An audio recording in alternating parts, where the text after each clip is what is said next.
Week 9 of the high school football season has arrived, so counting today, we have just 3 weeks left before the playoffs begin. That also means a number of district championships were on the line tonight across Central Florida. We have lots to get to. Let's do it. It's Football Friday night.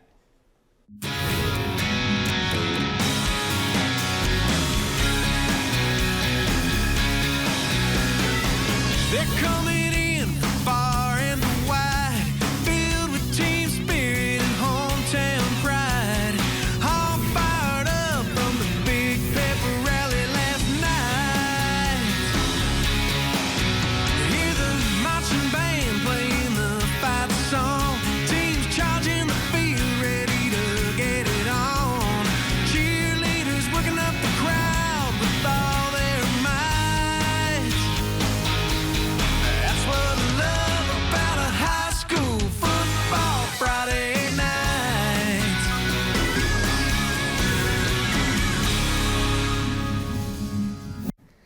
Welcome into Football Friday Night on 9, presented by McCoy Federal Credit Union. I'm Alex Walker. He's Jared Oliver. Our game of the week takes us to Orange City for a huge 4S District 9 showdown between Deland and University. The Bulldogs and Titans are the only two unbeaten teams in that district, meaning tonight's matchup could decide the district championship. Here's a situation. If University wins and stays perfect at 8-0, they win the district. Yep. If Deland gets the job done, the Bulldogs can win the district title if they also beat New Smyrna Beach next week. Shout out to the Deland cheerleaders coming strong with the signage. That's an upside down. You will no longer be undefeated.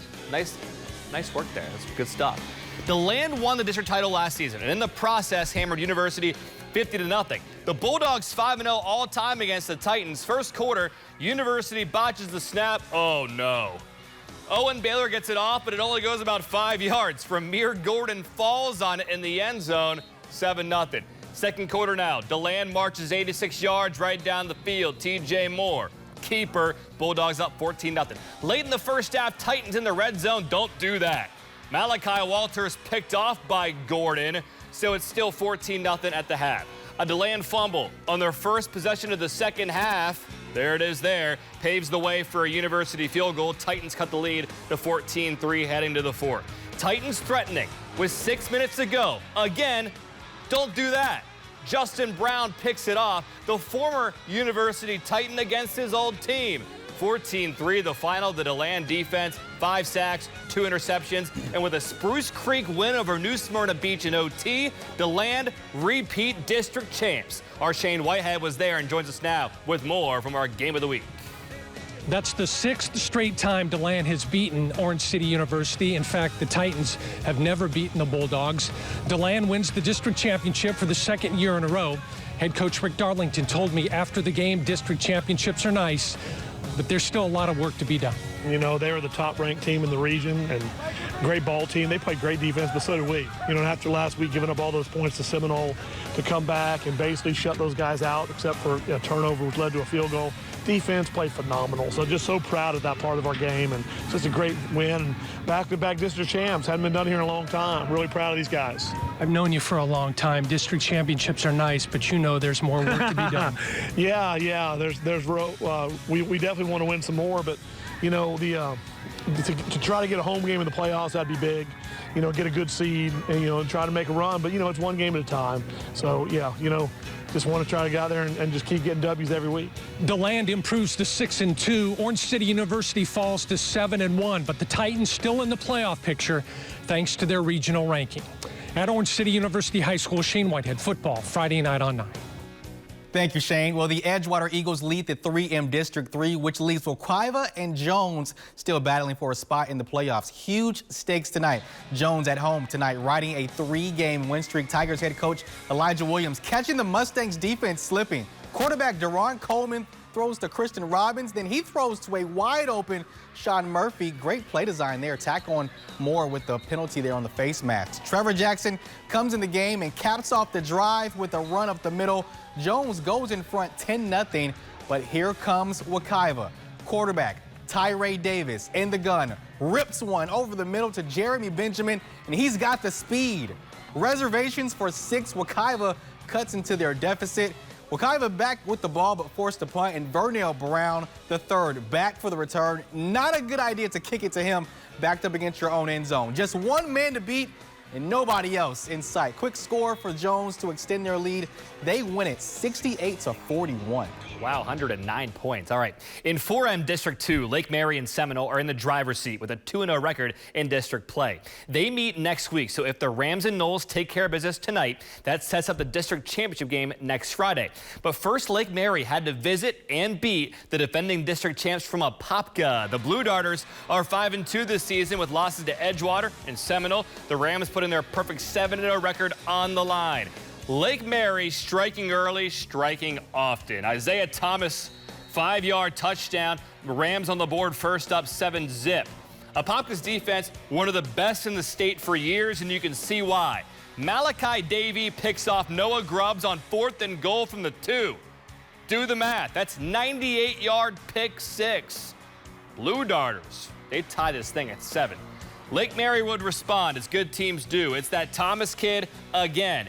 His second rushing touchdown of the first half, this time from 16 out. Rams in front 14-7. Let's go later in the second quarter. Apopka not backing down. They never do. Marcus Grant, he was never touched. He goes 60 yards. We had a high-scoring fight on our hands. The Blue Darters tied at 14. 4 minutes later, how about a hat trick for Isaiah Thomas? Touchdown runs of 5, 16, and now 15. Lake Mary retakes the lead up 21-14. Count them, sir. The Rams here pulling off some trickeration. The receiver back to Noah Grubbs, and the sophomore sensation hurts him deep. To guess who? Isaiah Thomas. Lake Mary cruising 49-21. The Rams closing in on their first district title since 2014. And looky here. Seminole beat Lake Brantley tonight, 48-0. So Lake Mary and Seminole are both undefeated in the district, which means next week when Lake Mary visits Seminole, the district title is on the line. That game will be our football Friday night game of the week. No team has been able to upset the Winter Park Wildcats this season. Even in district play, we've seen this team just dominate. The Wildcats have yet to allow a point against a district opponents, and tonight they were at home against 1-6 Colonial.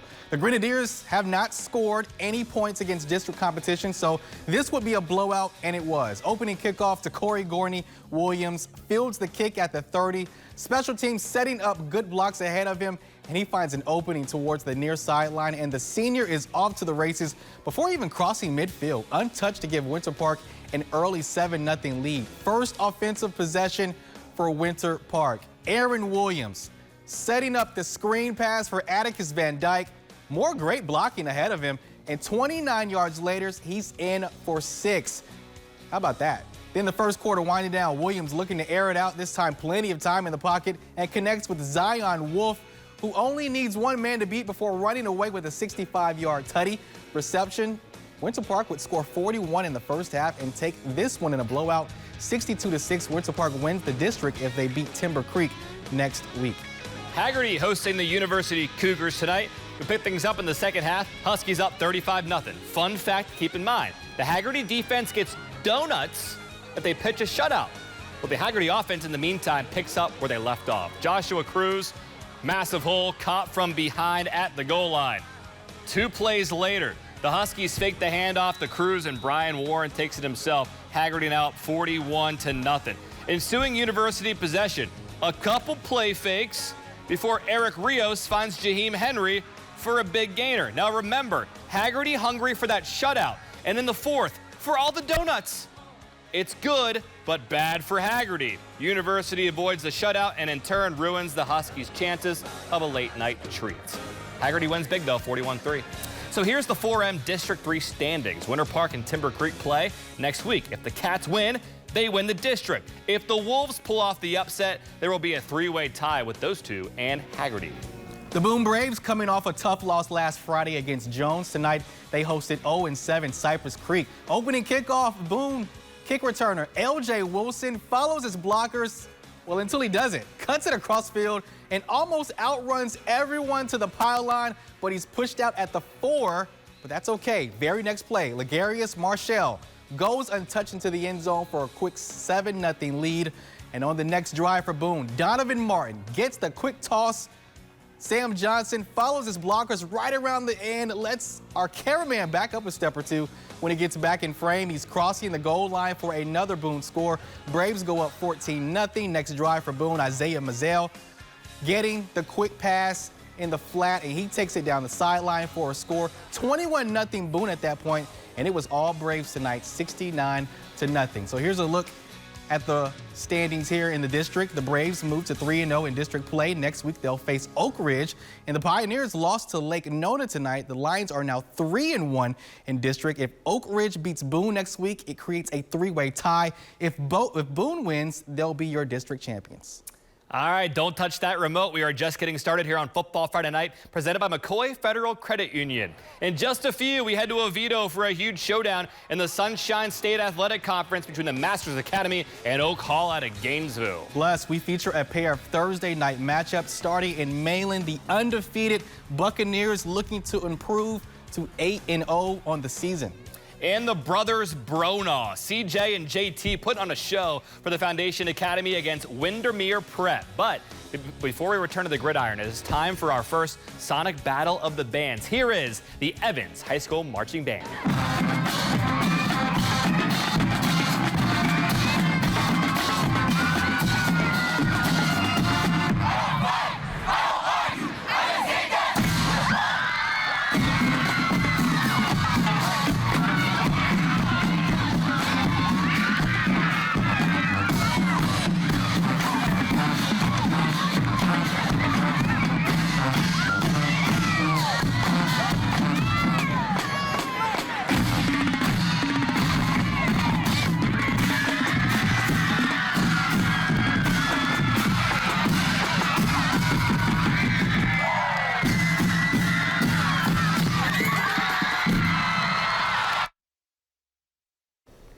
The Sunshine State Athletic Conference has an 8-game regular season. So tonight's showdown between the Masters Academy and Oak Hall is the finale before the playoffs begin. In the North Division standings, the Eagles lead the way with their visitors from Gainesville in the 4th spot. If that holds after tonight, this will be a preview of the opening round of the postseason. The Masters Academy off to a 5-2 start. The Eagles looking to bounce back from last week's loss in Jacksonville to the Providence School. The Eagles defense held strong on 4th and goal to start the game, and that jump starts the offense. Jackson Stecker bobbles the snap, but still fires a strike to Austin Greer. 45 yards to set up 1st and goal. Very next play, feed O'Shea Faison. This kid's dominant in the red zone. Eagles soaring early, up 7-0. Now credit the Eagles defense for slowing down this Oak Hall attack. Senior linebacker Colin Brown, watch out. He's impressive for TMA. It was 7-0 after 1, and on the first play of the second quarter, Stecker with an absolute dime to Jake Hormel. Wow, the quarterback, just an 8th grader, 14-zip. Later in the second, now 14-7, Faison finds a seam. Show him your taillights. Nobody's catching number 2, 21-7, and the Masters Academy rolls 49-22. Some scores coming in from Brevard County. Cocoa shuts out Astronaut 63-0. If the Tigers beat Palm Bay next week, they win the district. Elsewhere, Rockledge takes care of business against Merritt Island 33-13. So it'll be Rockledge against Eau Gallie next week for the district crown. A Thursday night game at Daytona Stadium, undefeated Mainland hosting Osceola. We pick it up in the 3rd quarter. Cameron West looking to make something happen, and he is hammered by Dennis King. LJ McCray recovers for the Buccaneers. This Mainland defense hasn't allowed a point since September 27th. Mainland would later cash in, up 7-0. Dennis Murray, quarterback keeper, kicks in the afterburners, 80-yard house call. How about it? Now after the missed PAT, Mainland in front, up 13-0. Ahead to the 4th, Dennis Murray hands it off to Malik Daniel. That's a nice chunk of yardage there. And that sets up this. Daniels again is going to break through and finishes the job, 22-0. Mainland and the Buccaneers win, and they stay perfect at 8-0. Also last night, Foundation Academy visiting Windermere Prep, and this one was all Lions. First quarter, no score. Michael Dove throws outside to CJ Bernal. He makes a nice cut and covers 31 yards to the end zone. It was 7-0. Next possession for the Lions. Check out this run by JT Bernal. Big brother ones up little brother with the moves, can't bring him down.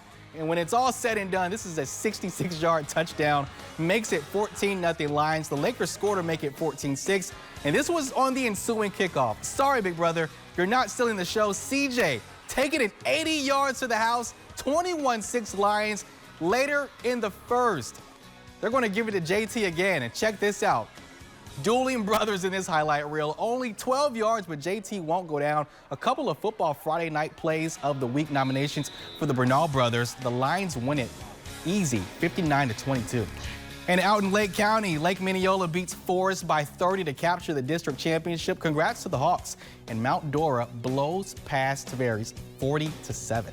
Still plenty to come here on Football Friday Night. In just a few minutes, we'll reveal the best of the best from Week 9 of the high school football season. We watched the tape, combed through the highlights, and picked the top 3 plays of the week. And yeah, that includes this 66-yard romp from the Foundation Academy's big win last night. Stay tuned for that. But first, our Sonic Battle of the Bands continues. Here's the Lake Mary High School Band. Enjoy.